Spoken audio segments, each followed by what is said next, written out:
എല്ലാവർക്കും നമസ്കാരം. ഇന്ന് നമുക്ക് കോൺ റോസ്റ്റ് തയ്യാറാക്കാം. അതും നമുക്ക് 2 ഡിഫറെൻറ്റ് ടേസ്റ്റിലുള്ള കോൺ റോസ്റ്റാണ് ഞാനിവിടെ തയ്യാറാക്കുന്നത്. നമ്മൾ കോൺ വാങ്ങിക്കുമ്പോൾ ഫുള്ളി കവേർഡ് ആയിട്ടുള്ള കോൺ കിട്ടുകയാണെങ്കിൽ അത് വാങ്ങിക്കുക. ഇപ്പം നമുക്ക് എല്ലാവർക്കും എല്ലാ സ്ഥലത്തും ഇങ്ങനെ ഫുൾ കവേർഡ് ആയിട്ടുള്ള കോൺ കിട്ടാനുള്ള സാധ്യത കുറവാണ്. അപ്പോൾ എനിക്കിവിടെ ഇതാണ് കിട്ടുന്നത്. ഇത് നമുക്ക് ഇതിൻ്റെ ഇലയൊന്നും കളയാതെ ഇതിൻ്റെ അകത്തുള്ള ഈ സിൽക്ക് പാർട്ട്, അതായത് ഈ നാര് മാത്രം നമുക്ക് എടുത്ത് കളയാം. അപ്പോൾ രണ്ടിൻ്റെയും ഈ നാര് പാർട്ട് എടുത്ത് കളയാം. എന്നിട്ട് നമുക്കിത് ഇലയൊന്നും കളയാൻ ഇപ്പോൾ പറ്റില്ല. നമ്മളിത് റോസ്റ്റ് ചെയ്ത് കഴിഞ്ഞതിന് ശേഷം ഇല മാറ്റിക്കളയാം.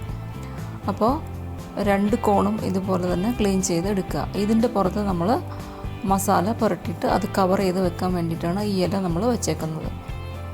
അപ്പോൾ ഫുള്ളി കവേർഡ് ആയിട്ടുള്ളൊരു കോണാണെങ്കിൽ നമുക്ക് ഇത് മുഴുവനും കവർ ചെയ്ത് വെക്കാൻ പറ്റും. ഇതിപ്പോൾ ഒരു പാർട്ട് ഇങ്ങനെ തുറന്ന് തന്നെ കിടക്കും. അപ്പോൾ അത് ഒരു ഇല പിച്ചെടുത്തിട്ട് അത് കവർ ചെയ്ത് വെക്കേണ്ടി വരും.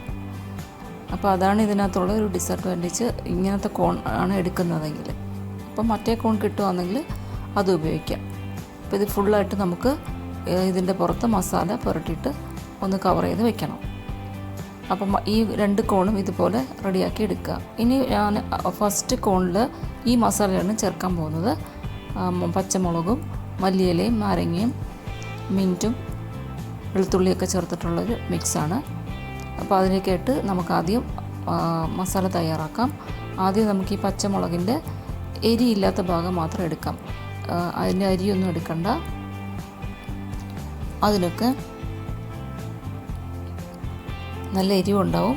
അപ്പോൾ അത് എടുത്ത് മാറ്റുക. ഇനി എരിവ് ഇഷ്ടമുണ്ടെങ്കിൽ അത് എടുത്തോളൂ, കുഴപ്പമില്ല. പക്ഷെ ഞാനത് എടുക്കുന്നില്ല. എരി കൂടുതലുള്ള മുളകാണിത്. അപ്പം ഞാനതിൻ്റെ ഈ പച്ച പാർട്ട് മാത്രമേ എടുക്കുന്നുള്ളൂ. അപ്പോൾ അത് നമുക്കിനി നന്നായിട്ടൊന്ന് ചതച്ചെടുക്കണം. ഇങ്ങനെയുള്ള ഒരു കല്ലിൽ വെച്ച് ചതച്ചെടുക്കാം. അപ്പോൾ ഇങ്ങനൊരു കല്ലില്ലെങ്കിൽ മിക്സിയുടെ ചെറിയ ജാറിലിട്ട് ചതച്ചാലും മതി. അല്ലെങ്കിൽ അമ്മിക്കല്ലുണ്ടെങ്കിൽ അതിലിട്ട് ചതയ്ക്കാം.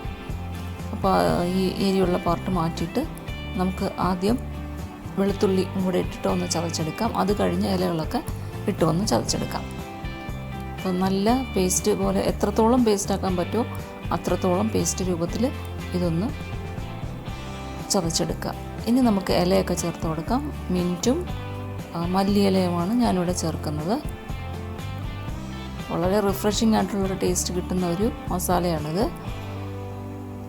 അപ്പോൾ ഇത് നന്നായിട്ടൊന്ന് ചതച്ചെടുക്കുക. ഇനി നമ്മൾ ഇതിനകത്ത് ഉപ്പ് ചേർക്കുമ്പോൾ ഒരു കാര്യം ശ്രദ്ധിക്കണം. നമ്മളിതിനകത്ത് ബട്ടർ ചേർക്കാൻ പോവുകയാണ്. അപ്പോൾ ഉപ്പിൻ്റെ അളവ് അതിനനുസരിച്ച് ചേർത്ത് കൊടുക്കുക. അൺസോൾട്ടഡ് ബട്ടറാണ് എടുക്കുന്നതെങ്കിൽ ഉപ്പ് നമുക്ക് ഇവിടെ ചേർക്കുന്നതിന് കുഴപ്പമില്ല. അപ്പോൾ ഞാൻ എടുക്കുന്നത് അൺസോൾട്ടഡ് ബട്ടറാണ്. അപ്പോൾ ഉപ്പ് അതിനനുസരിച്ച് വേണം ചേർക്കാൻ. അപ്പോൾ കുറച്ച് ബട്ടറിലേക്ക് നമുക്ക് ഈ മിക്സ് ഇട്ട് കൊടുക്കാം. നന്നായിട്ടൊന്ന് മിക്സ് ചെയ്ത് കൊടുക്കുക. അപ്പോൾ ഇത് കൊച്ചു കുട്ടികൾക്കൊക്കെ കൊടുക്കുകയാണെങ്കിൽ കുറച്ച് എരിയില്ലാതെ വേണം കൊടുക്കാൻ. അപ്പോൾ അതിന് വേണ്ടിയിട്ട് നമുക്ക് എരിയുള്ള ഭാഗമൊക്കെ അങ്ങ് മാറ്റിയിട്ട് വേണം ഇത് തയ്യാറാക്കി എടുക്കാൻ. അപ്പോൾ ഇനി നമ്മൾ ഈ കോണിൻ്റെ പുറത്ത് ഈ മസാല നന്നായിട്ടൊന്ന് തേച്ച് പിടിപ്പിക്കുക.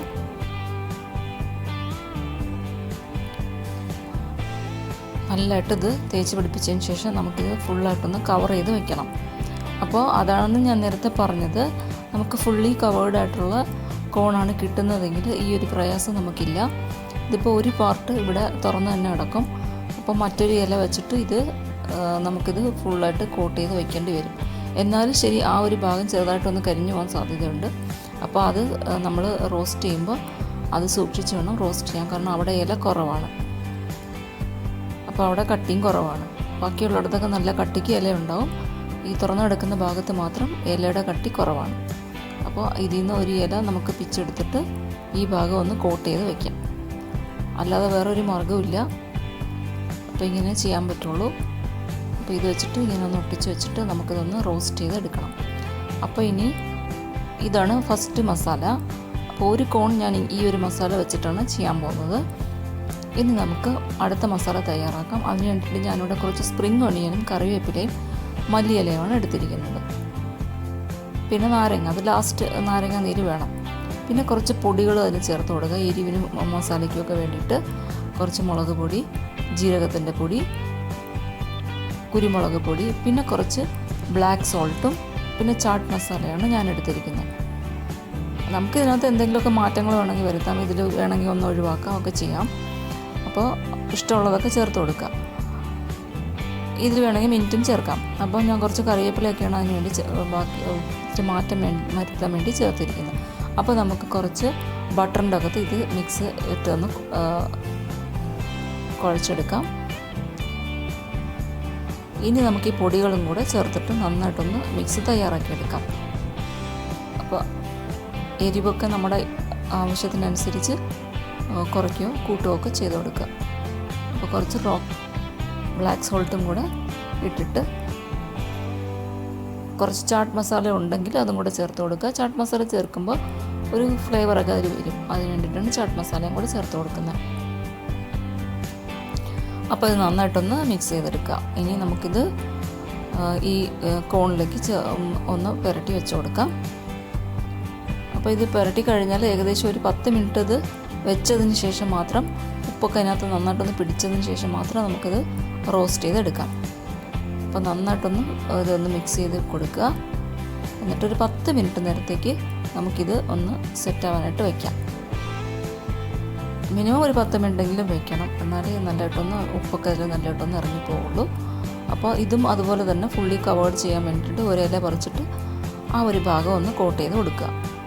ഇനി നമുക്ക് ഗ്യാസിൽ വെച്ചിട്ടാണ് ഇത് ഞാൻ റോസ്റ്റ് ചെയ്തെടുക്കുന്നത്. നമുക്കിത് ഓവനിൽ വെച്ചിട്ട് വേണമെങ്കിലും ചെയ്യാം. അപ്പോൾ ഗ്യാസിലാണ് ഞാനിവിടെ ചെയ്യുന്നത്. അപ്പോൾ ഗ്യാസ് കത്തിച്ചിട്ട് നമുക്കിത് ഒന്ന് ചുട്ടെടുക്കാം. അപ്പോൾ ഗ്യാസിൻ്റെ പുറം കുറച്ച് വൃത്തികേടാവും, കുറച്ച് ലീഫൊക്കെ കരിഞ്ഞ് അങ്ങ് താഴോട്ട് വീഴും. അതിന് വേണ്ടിയിട്ടാണ് ഒരു പ്ലേറ്റ് അതിൻ്റെ അടിയിൽ വെച്ച് കൊടുത്തത്. ക്ലീനിങ് എളുപ്പമാവും. അപ്പോൾ ഗ്യാസിൻ്റെ പുറം കുറച്ച് ഈ ഇലയൊക്കെ കരിഞ്ഞ് വീഴും. അപ്പോൾ കുറച്ച് ക്ലീനിങ് പ്രോസസ്സ് ബാക്കിയുണ്ടാവും. പക്ഷേ നമുക്ക് നല്ല റോസ്റ്റ് ചെയ്ത് നല്ല ചൂട് കോൺ നമുക്ക് കഴിക്കാം. അപ്പോൾ ഇതിങ്ങനെ ഹൈ ഫ്ലെയിമിലും ലോ ഫ്ലെയിമിലും ഒക്കെ വെച്ചിട്ട് ഒന്ന് ചുട്ടെടുത്ത് എടുക്കുക. അപ്പോൾ ഇവിടെ ഞാൻ നേരത്തെ പറഞ്ഞ പോലെ തന്നെ നമുക്ക് ഈ കോട്ടില്ലാത്ത ഭാഗത്ത് കുറച്ച് അവിടെ വരുമ്പോൾ കുറച്ച് തീ ഒന്ന് കുറച്ച് കൊടുക്കണം, അല്ലെങ്കിൽ ഇത് കരിഞ്ഞു പോവും. അപ്പോൾ ഇത് നന്നായിട്ട് എടുത്തിട്ടുണ്ട്. അപ്പോൾ ഇലയൊക്കെ നന്ന് കരിഞ്ഞിട്ടുണ്ട്. വേണമെങ്കിൽ കുറച്ചുകൂടെ ഒന്ന് കരിച്ചെടുക്കാം, പക്ഷെ ഞാനിവിടെ ഇത്രേ ചെയ്തോളൂ. ഇല നന്നായിട്ട് കരിയണം, അപ്പോൾ കുറച്ചുകൂടെ ഒന്ന് വേവും, അത്ര തന്നെ. അപ്പോൾ ഇത് ഈ ഇലയൊക്കെ ഒന്ന് മാറ്റി കൊടുക്കാം. നമ്മൾ കുറച്ച് മസാല നേരത്തെ ബാക്കി ഉണ്ടായിരുന്നു, അത് ഈ ആദ്യത്തെ കോണിൽ അത് ഒന്ന് തേച്ച് കൊടുക്കാം. മറ്റേ കോണിൽ ബാക്കിയുണ്ടെങ്കിൽ തേച്ച് കൊടുക്കാം. അപ്പോൾ ഇതിപ്പോൾ കുറച്ച് ബാക്കിയുണ്ട്, അപ്പോൾ ഞാനിത് അതിൽ തേച്ച് കൊടുക്കുകയാണ്. ഇനി നമുക്കിതിനകത്തേക്ക് കുറച്ച് നാരങ്ങയുടെ പുളിയും കൂടെ ചേർത്ത് കൊടുക്കാം. ചൂടായിട്ട് തന്നെ കഴിക്കാൻ നല്ലൊരു കോൺ റോസ്റ്റാണ്. അപ്പോൾ എല്ലാവരും കോൺ വാങ്ങിക്കുമ്പോൾ ഇത് ഇങ്ങനെ ഒന്ന് ഉണ്ടാക്കി നോക്കുക, എല്ലാവർക്കും ഇഷ്ടപ്പെടും. അപ്പോൾ ഈ റെസിപ്പി നിങ്ങൾക്ക് എല്ലാവർക്കും ഇഷ്ടപ്പെട്ടെങ്കിൽ ചാനൽ സബ്സ്ക്രൈബ് ചെയ്തിട്ടില്ലെങ്കിൽ സബ്സ്ക്രൈബ് ചെയ്യുക, എല്ലാവർക്കും ഷെയർ ചെയ്ത് കൊടുക്കുക. Thank you. See you in the next video. Bye by.